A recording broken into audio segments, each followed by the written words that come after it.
நாம் தமிழர் கட்சியிலிருந்து விலகிய காளியம்மாள் தாவேகா 2ஆம் ஆண்டு விழா மேடையில் அக்கட்சித் தலைவர் விஜய் முன்னிலையில் இணைய உள்ளதாக தகவல் வெளியாகியுள்ளது.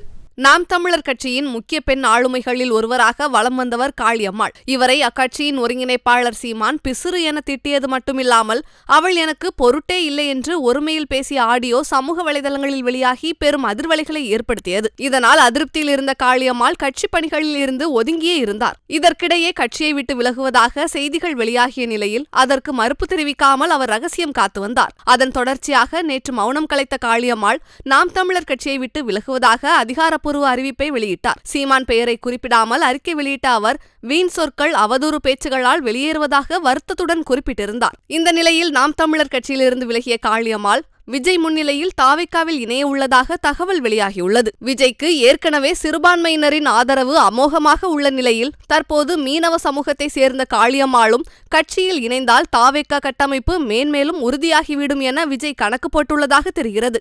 அதன்படி நாளை கொண்டாடப்பட இருக்கும் தாவேகா 2ஆம் ஆண்டு தொடக்க விழாவில் விஜயுடன் மேடையேறும் காளியம்மாளுக்கு துணை பொதுச் செயலாளர் பொறுப்பை மேடையிலே வைத்து வழங்கப்போவதாகவும் அரசியல் வட்டாரத்தில் தகவல் வெளியாகியுள்ளது. இதே விழாவில் ஓபிஎஸ் மகன் ரவீந்திரநாத், அதிமுக முன்னாள் அமைச்சர் மாஃபா பாண்டியராஜன், ஓபிஎஸ் ஆதரவாளர் மருது அழகுராஜ், நடிகர் பார்த்திபன் என பல்வேறு பிரபலங்களும் இணைய இருப்பதாக கூறப்படுகிறது.